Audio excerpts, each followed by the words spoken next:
విష్ణు సహస్రనామం, దీని ప్రాముఖ్యత మరియు ప్రయోజనాలు. విష్ణువు ఈ విశ్వాన్ని పరిరక్షించే త్రిమూర్తులలో విష్ణువు ఒకరు.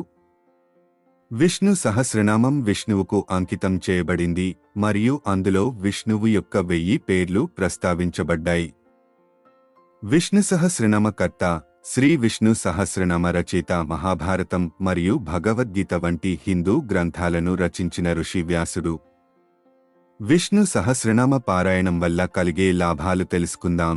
విష్ణు సహస్రనామం యొక్క ప్రాముఖ్యత.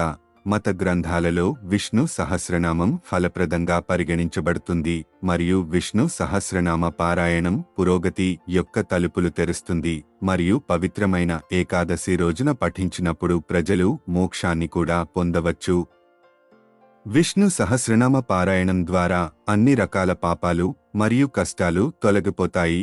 విష్ణు సహస్రనామ పారాయణం వల్ల జీవితంలో సుఖ సంతోషాలు, ఐశ్వర్యం, ఆర్థిక అభివృద్ధి, ఆరోగ్యం, ఐశ్వర్యం, సౌభాగ్యం కలుగుతాయి. నిద్రలేమితో బాధపడేవారు, సుఖంగా నిద్రపోలేనివారు ఈ మహావిష్ణువు నామాలను తప్పనిసరిగా పఠించాలి.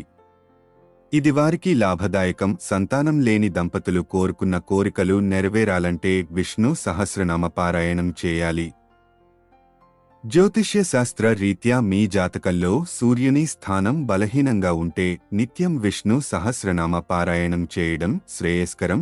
విష్ణు సహస్రనామ పారాయణం వల్ల ఏకాగ్రత శక్తి పెరుగుతుంది కాబట్టి విద్యార్థులకు మేలు.